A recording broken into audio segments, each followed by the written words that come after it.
Right now, somewhere in your life, something is off, and you know it. You just don't know what it is.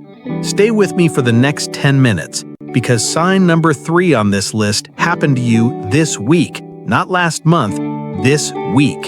And you brushed it off as just a bad day. It wasn't. Comment the word reveal right now if you're ready to find out what's actually been happening to you. Because what I'm about to show you is going to answer a question you didn't even know you were asking. Here's the question. Why does it feel like your life started falling apart the moment you got serious with God? You didn't imagine that. You're not being dramatic. And by sign number 5, you're going to understand exactly why. There is a version of you that the enemy is terrified of. The you that prays without doubting. The you that walks in your purpose without hesitating. The you that God designed before you were even born. And the closer you get to becoming that version of yourself, the harder the resistance gets. That's not a coincidence. That's a strategy. And most Christians never figure this out until it's too late, until the depression, the exhaustion, the isolation has already done its damage. So let's expose it. All 5 signs, in order, and I promise you, by the time we get to number 4, you're going to stop watching and start praying. Sign 1. Heaviness with no explanation.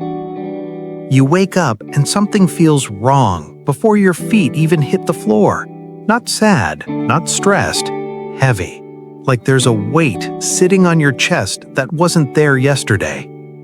Nothing happened. Nobody said anything, your bank account is the same, your relationships are the same. So why does everything suddenly feel like it's closing in? Ephesians 6:12 tells us the truth most people are too comfortable to admit. We wrestle not against flesh and blood, but against principalities, against powers, against the rulers of the darkness of this world. Read that again. That means the heaviness you're carrying right now might not have a natural cause because it's not coming from a natural place. And here's what should terrify you a little. The enemy doesn't need a reason to attack you. He needs you distracted, confused, searching everywhere except up. If you've felt this in the last 72 hours, type 1 right now. Don't scroll past it.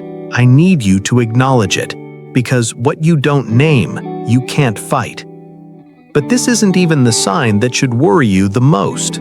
Sign 2. The voice in your head stopped sounding like an enemy and started sounding like you. You're not good enough. Nobody would notice if you disappeared. God is done with you.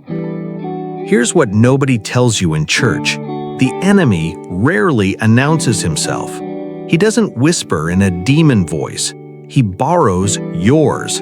He studies your insecurities and feeds them back to you in your own tone, in your own words, until you can't tell where his voice ends and your thoughts begin. Romans 5:5 says hope does not put us to shame, because God's love has already been poured into our hearts. So if hope feels far away right now, that gap between what God says about you and what that voice is saying, that gap isn't natural. Somebody built it, and they built it on purpose. Job lost everything he owned in a single day, and the first weapon used against him wasn't poverty. It was the voices around him telling him God had abandoned him. Job almost believed it. You've almost believed it too. Don't. Now here's where it gets uncomfortable, because sign 3 is the one most people are doing to themselves right now without realizing it's a trap. Sign number 3. You've started pulling away from everyone. You stopped answering texts the way you used to. You skipped church twice and told yourself it was just a season. You keep telling people you're fine when the truth is you haven't felt fine in weeks. And the strange part, the more alone you get, the darker everything feels. But you don't reach out. Something in you keeps saying, don't tell anyone, handle it yourself. That voice is not wisdom. That voice is a trap door. Ecclesiastes 4:9-10 warns us plainly, "Woe to him that is alone when he falleth, for he hath not another to help him." The enemy isolates you before he attacks you, because a believer standing alone has no one to remind them who they are when the lies start sounding true. If you're reading this and realizing you've been disappearing on people for weeks, comment, "I see it now." Let that be your first step out. Because sign number 4 is physical, and this is the one that sends people to the doctor instead of to their knees. Sign 4. Sign number 4. Your body is exhausted for no medical reason. The blood work comes back clean. The doctor says you're fine, but you are running on empty every single day, and you can't explain why. And notice when it happens, right before that opportunity, right before that new job, that ministry, that breakthrough you've been praying for, suddenly your body shuts down. That is not always coincidence. In Luke 13, Jesus stood in front of a woman who had been bent over for 18 years. He didn't send her to a physician. He said, "Woman, thou art loosed from thine infirmity," because what looked physical was spiritual the entire time. I'm not telling you to stop seeing your doctor. I'm telling you to stop treating every closed door and every sudden collapse like it's random, because some of it isn't. And if that's you right now, if your body keeps shutting down every time you're about to level up, you need to hear sign number 5, because it's happening while you sleep, and it's the one sign most people are too scared to talk about. Sign 5. Sign number 5. Your sleep has become a battlefield. You wake up at 3 a.m. for no reason, heart racing, room feels different, heavy.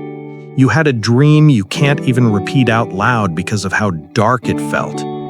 Or you can't fall asleep at all, and when you finally do, it doesn't feel like rest, it feels like survival.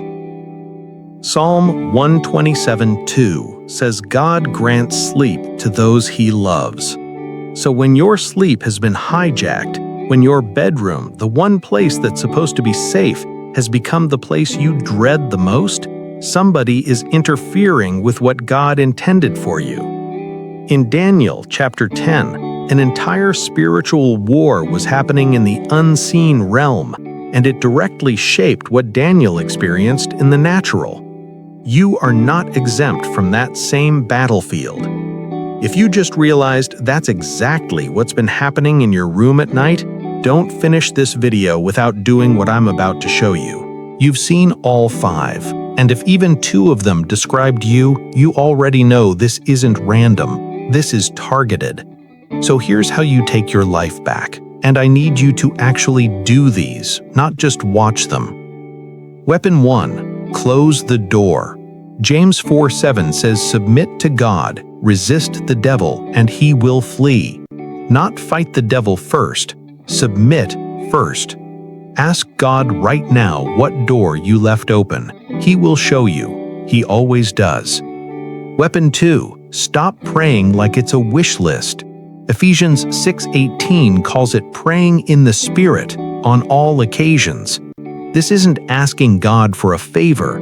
This is a war strategy session with the Creator of the universe, and you've been walking into it unarmed. Weapon 3. Get back in the room with people. The enemy has had you isolated for weeks. Today, that ends. Text one person. Tell them the truth. The moment you do, you take back the power isolation had over you. Weapon 4. Worship before the breakthrough, not after. Paul and Silas were chained in a prison cell, and they worshipped anyway. And Acts 16:26 says the prison doors flew open. Your circumstances didn't have to change first. Your worship changed the atmosphere. Weapon 5. Speak the word out loud. When Jesus was tested in the wilderness, he didn't argue. He said 3 words. It is written. Say it over your mind tonight. Say it over your bedroom. Say it over your body. Say it over your future. Weapon 6. Fast. Mark 9:29 says some things only move through prayer and fasting. If you've prayed and nothing has shifted, this might be the missing piece you've been skipping. Here's what I need you to understand before you close this video. You are not falling apart. You are being targeted, and there is a difference. A soldier under fire isn't weak. He's exactly where the enemy didn't want him to be, close to the breakthrough. Every single attack you just recognized has already been defeated. Not will be, already is. You are not fighting for victory. You are fighting from victory. So don't you dare close this app and go back to normal. Comment, "I am a warrior," if you're done being a target. Share this with the one person you know is under attack right now and doesn't even realize it, because they need this today, not next week. And if this opened your eyes even a little, hit subscribe, because next time I'm going to show you exactly how to know when God is warning you before the attack even starts. Stay ready, stay awake. The battle is already won.